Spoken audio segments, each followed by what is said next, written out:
Hello everyone, नमस्कार दोस्तों। तो आज हम आपको सिखाने वाले हैं क्वेश्चन नंबर 6 जो हमारी एक्सरसाइज है। बच्चों, आप जानते ही हो एक्सरसाइज जो हमारी चल रही है वो एक्सरसाइज है हमारी बच्चों 13.1 का क्वेश्चन नंबर 6। ठीक है, तो क्वेश्चन नंबर 6 को पहले हम समझेंगे, ठीक है, और उसके बाद हम क्वेश्चन को सॉल्व करेंगे। पहले हमें क्वेश्चन को समझना होता है कि क्वेश्चन में हमसे क्या बोला है, क्या चीज़ हमें दे रखी है और क्या हमें निकालना है। ठीक है, सबसे पहले क्वेश्चन को समझना होता है और फिर हमें क्वेश्चन को सीखना होता है। ठीक है, तो चलते हैं, पहले क्वेश्चन को समझेंगे। क्वेश्चन में हमसे क्या कहा गया है। देखो, क्वेश्चन में कहा गया है कि एक दवा का कैप्सूल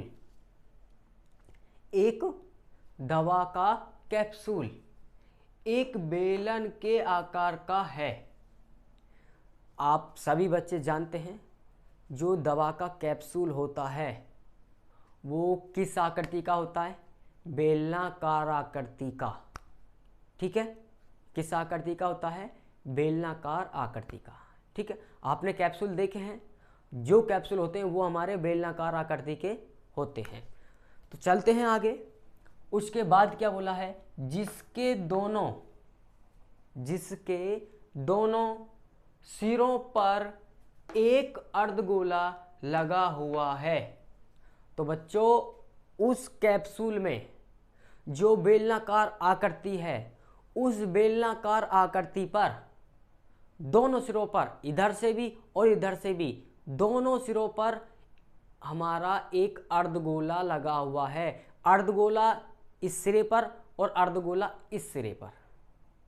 ठीक है, दोनों ओर अर्धगोला लगा हुआ है। ये बात क्वेश्चन में हमसे बोली है, ये चीज हमें समझनी है। ठीक है, उसके बाद पूरे कैप्सूल की लंबाई। अब सभी बच्चों को ध्यान से समझना, पूरे कैप्सूल की लंबाई दोनों अर्धगोलों को मिला करके और जो बेलनाकार आकृति है उस पूरे कैप्सूल की जो लंबाई है, जो हमें लंबाई दी है क्वेश्चन में 14 mm लंबाई का है बच्चों कैप्सूल। ठीक है, बात समझ में आ रही है? फिर चलते हैं फिर आगे, और क्या बोला है? और उसका व्यास। बच्चों ध्यान से समझना है, व्यास 5 mm जो उसका व्यास है, कैप्सूल का जो व्यास है वो 5 mm का है। और उसके बाद बोला है कि इसका पृष्ठ क्षेत्रफल ज्ञात कीजिए। तो बच्चों, हमें इस पूरी की पूरी एक्सरसाइज में पृष्ठ क्षेत्रफल ही निकालना होगा। हर क्वेश्चन का पृष्ठ क्षेत्रफल ही निकालना होगा इस एक्सरसाइज 13.1 में। ठीक है, तो सबसे पहले हम समझेंगे, क्या समझेंगे? आकृति को। जिस बच्चे ने आकृति समझ ली और सीख ली तो हम आसानी से क्वेश्चन को सॉल्व कर सकते हैं।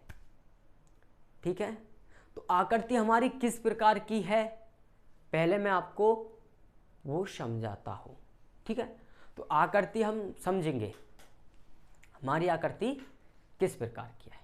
तो सबसे पहले तो जो हमसे बोला गया कि एक दवा का कैप्सूल एक बेलन के आकार का है। कैसे आकार का है? बेलन के। तो सबसे पहले तो हमें पता करना है कि बेलन की आकृति किस प्रकार की होती है। ठीक है, तो मैं आपको दिखाने वाला हूं बेलन की आकृति। तो बच्चों, सभी बच्चों ध्यान से देखेंगे, जो हमारी बेलन की आकृति होती है वो किस प्रकार की होती है, कैसी होती है। तो ये देखिए, ये है हमारा बेलन। सब बच्चे ध्यान से समझेंगे, ये बेलन की आकृति है। किसकी आकृति है? बेलन की। तो कैप्सूल भी हमारा इसी प्रकार का होता है, ठीक है। ये हमारी बेलन की आकृति है, सब बच्चे ध्यान से समझेंगे। अब इस बेलन पर दो सिरे हैं, एक इधर वाला और एक इधर वाला, दो सिरे हैं। क्वेश्चन में क्या बोला है, जिसके दोनों सिरों पर एक अर्धगोला लगा हुआ है। तो बच्चों सब बच्चे ध्यान से देखेंगे, ये बेलनाकार आकृति है और इस बेलनाकार आकृति पर एक सिरा अर्धगोले का इधर लगा हुआ है और एक सिरा अर्धगोले का इधर लगा हुआ है, तब जाकर के हमारा कैप्सूल बनेगा, ठीक है। तो लगाते हैं कि अर्धगोला। अब किसकी दूसरी आकृति कौन सी, हमारी अर्धगोले की। तो देखो अर्धगोला आधा इधर, सब बच्चे ध्यान से समझेंगे, अर्धगोला आधा इधर और आधा इधर। तो अब अर्धगोला हमने लगा दिया है, सब बच्चे ध्यान से समझेंगे। जो आपकी आकृति बनेगी वो इस प्रकार की बनेगी, ये देखिए, ठीक है। दोनों सिरों पर अर्धगोला इस प्रकार से आपको लगाना है, जो हमारी आकृति बनेगी वो इस प्रकार की बनेगी, ये देखिए। बच्चों को कुछ समझ में आ रहा है, ठीक है। जो हमारी आकृति बनेगी, पूरे कैप्सूल, जो पूरा कैप्सूल कंप्लीट बनेगा वो इस प्रकार से बनेगा। अब इस कैप्सूल की जो लंबाई है, पूरी की पूरी लंबाई इस अर्धगोले से इस अर्धगोले तक 14 mm, कितना दिया है, 14 mm, ठीक है। भाई क्वेश्चन में बोला है, क्वेश्चन में हमें पहले ही दे दिया है कैप्सूल की लंबाई जो 14 mm है। बात समझ में आ रही है। तो आकृति मैंने आपको दिखा दी है और एक बार मैं बोर्ड पे आपको समझाता हूं आकृति को और फिर हम क्वेश्चन को सॉल्व करेंगे, ठीक है। तो अब हमें करना क्या है, सबसे पहले हम बेलन बनाएंगे। तो बेलन हम बना लिए हैं इस प्रकार से। तो अब बेलन हमने बना लिया है, ठीक है। अब इस बेलन पे अर्धगोला इधर लगा हुआ है और इधर लगा हुआ है। अब यहां से और यहां तक पूरे कैप्सूल की जो लंबाई है, सब बच्चे ध्यान से समझेंगे, 14 mm है। उसके बाद हमें क्या दिया है, व्यास। अब व्यास होता है ये व्यास होता है, ये व्यास है आपका 5 mm का, ठीक है। अर्धगोले का व्यास क्या है, 5 mm का। बात समझ में आ रही है। तो अब इस क्वेश्चन को हम किस प्रकार सॉल्व करेंगे, ध्यान से आपको बातें समझनी है, ठीक है। तो सबसे पहले हम लिखेंगे, क्या लिखेंगे, कैप्सूल की लंबाई, ठीक है, कैप्सूल की लंबाई।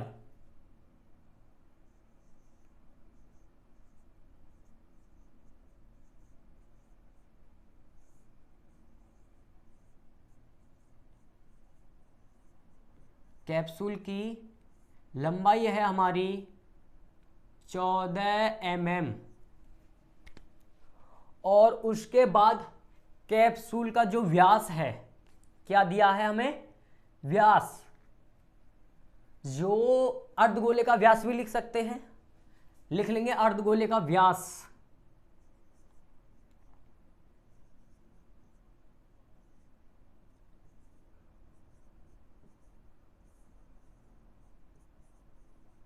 अर्धगोले का व्यास, व्यास हमारा है 5 mm, ठीक है। अब उसके बाद भाई अर्धगोले का व्यास हमें दे दिया है, अब हमें निकालना है त्रिज्या। क्या निकालनी है, त्रिज्या। तो आप जानते हैं सभी बच्चे कि व्यास हमारा क्या होता है, व्यास होता है 2r। 2r बराबर हमें दे दिया है 5। अब हम r का मान निकालेंगे तो r बराबर 5/2, ठीक है। और ये बन जाएगा बराबर, भाग करोगे इसमें 2.5, कितना बन जाएगा 2.5। बात समझ में आ रही है? ठीक है। तो अब हमें क्या करना है, इन दोनों आकृतियों का पृष्ठ क्षेत्रफल निकालना है। तो समझेंगे कैप्सूल का पृष्ठ क्षेत्रफल। तो अब आपको लिखना है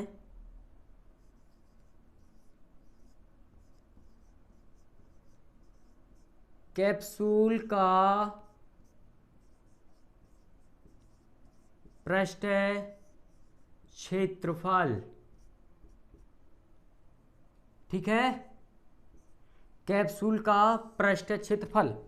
तो अब इस कैप्सूल में हमें कौन कौन सी आकृति दे रखी है, एक तो बेलन है, तो बेलन का पृष्ठ क्षेत्रफल क्या होता है, बेलन का पृष्ठ क्षेत्रफल क्या होता है, सब बच्चे ध्यान से समझेंगे। बेलन का पृष्ठ क्षेत्रफल वो होता है 2πr/h। ये हमारा बेलन का पृष्ठ क्षेत्रफल है। बात समझ में आ रही है हर बच्चे के? ठीक है, 2πrh ये हमारा बेलन का पृष्ठ क्षेत्रफल होता है। प्लस इसमें ऐड करना है, प्लस ऐड क्या करना है, दूसरी आकृति किसकी है हमारी, अर्धगोले की, ठीक है। तो अर्धगोले आपको समझना है बहुत ध्यान से। तो अब जो हमारा अर्धगोला है 2 सिरों पर लगा हुआ है, कितने सिरों पर, 2 सिरों पर। तो अब आधा अर्धगोला इधर है, आधा इधर है। तो यदि हम इन दोनों अर्धगोलों को मिला दें तो हमारा क्या बन जाता है, देखो ये भी हमारा अर्धगोला है, दोनों अर्धगोले हैं। यदि हम इन दोनों को मिला दें तो अब ये देखो आपका क्या बन गया, पूरा गोला। क्या बन गया, पूरा गोला। तो अब हम जो फॉर्मूला लगाएंगे, पूरे गोले का पृष्ठ क्षेत्रफल, कौन सा लगाएंगे, पूरे गोले का पृष्ठ क्षेत्रफल, ठीक है। तो पूरे गोले का पृष्ठ क्षेत्रफल क्या होता है, ये आपका होता है 4πr²। पूरे गोले का पृष्ठ क्षेत्रफल जो होता है, सब बच्चे ध्यान से समझेंगे, 4πr² होता है, ठीक है। तो अब इसमें हम क्या कॉमन ले सकते हैं, इसमें अब हम क्या कॉमन ले सकते हैं, सब बच्चे ध्यान से समझेंगे।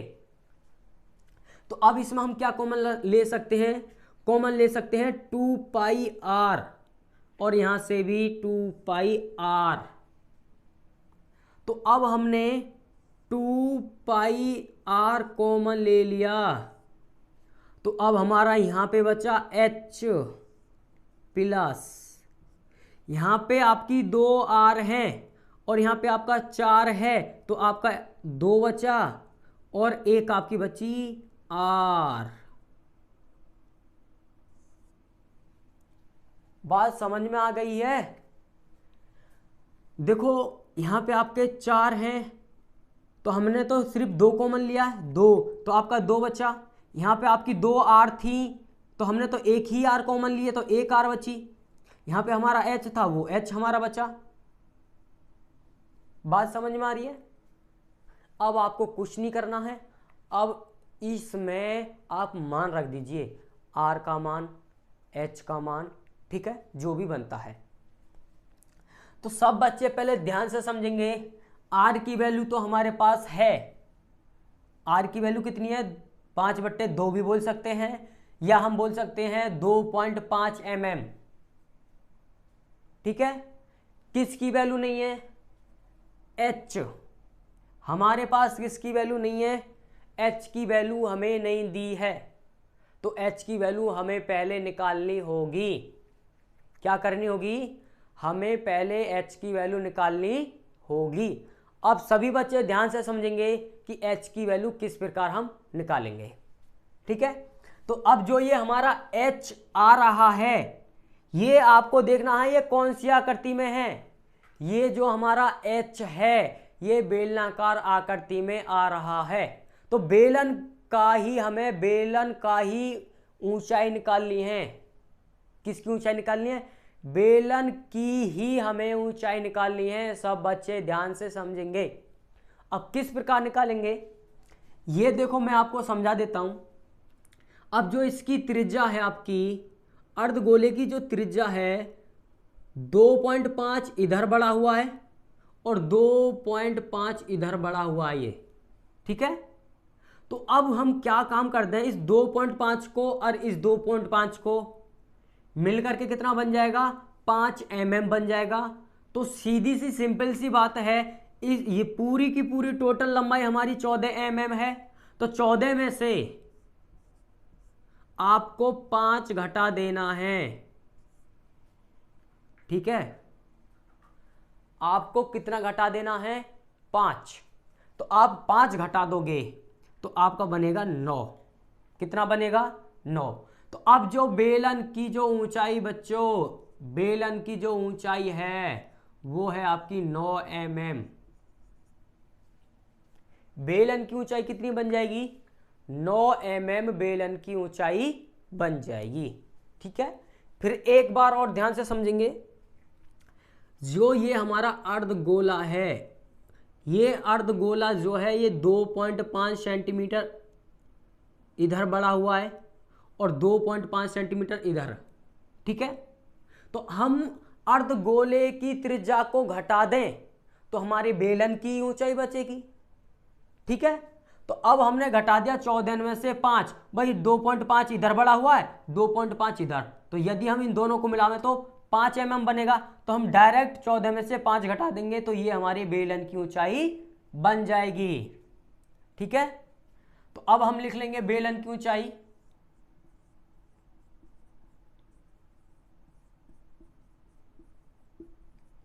बेलन की ऊंचाई जिसे हम h से दर्शाते हैं और इंग्लिश में बोलते हैं हाइट। ठीक है, अब ये हमारा क्या बन जाएगा, 9 mm। क्या बनेगा, 9 mm। तो अब हम आसानी से मान रखेंगे 2 आपका यही रहेगा। पाई की वैल्यू 22/7 होती है, सब बच्चे जानते हैं। और r हमने नहीं निकाला है, 5/2 भी रख सकते हैं, 5/2। ठीक है, अब h का मान 9 है हमारा, प्लस 2 हमारा यूँ रहेगा, और r का जो मान हमने निकाला है वो 5/2। ठीक है, अब ध्यान से हमें कैलकुलेशन करनी है सभी बच्चों को ध्यान से। ये देखो 2 से 2 कैंसिल। ठीक है, तो अब इस 5 की गुणा कर दोगे 22 में, तो 5 दूनी 10 और 5 दूनी 10, अरे हासिल का 11, 110/7 आपका बन जाएगा। तो सभी बच्चों को ध्यान से देखना है, 9 आपका यूं ही रहेगा, प्लस 2 से 2 कैंसिल। तो अब आपका क्या बचा, 5। कितना बचा आपका, 5। तो अब हम 5 उतार लेंगे। ठीक है, अब 9 और 5 को आप जोड़ लोगे तो 110/7 गुणा 9 और 5 14। कितना हो जाएगा, 14। और उसके बाद 7 से आप 14 को काट सकते हैं, 7 दूनी 14। अब इस 2 की गुणा कर दो 110 में, किस में करेंगे, 110 में। तो बच्चों ये आपका हो जाएगा 220। स्क्वायर। कितना हो जाएगा बच्चों? 220 स्क्वायर। भाई पृष्ठ क्षेत्रफल पूछा है तो स्क्वायर में लिखेंगे। बताइए, आपको इतनी बात समझ में आई बच्चों? ठीक है, तो यही हमारा क्या बन जाएगा? आंसर। तो बच्चों मैं तो आपसे सिर्फ एक ही बात कहूंगा, आपको मैथ में जो होता है, मैथ जो हमारा जो सब्जेक्ट होता है वो सीखने के लिए और समझने के लिए होता है। बच्चों बात समझ में आ रही है? जो हमारा मैथ है वो सीखने के लिए और समझने के लिए होता है। तो बच्चों क्वेश्चन छठा आपका कंप्लीट हो चुका है। मिलेंगे अगली नेक्स्ट वीडियो में। धन्यवाद।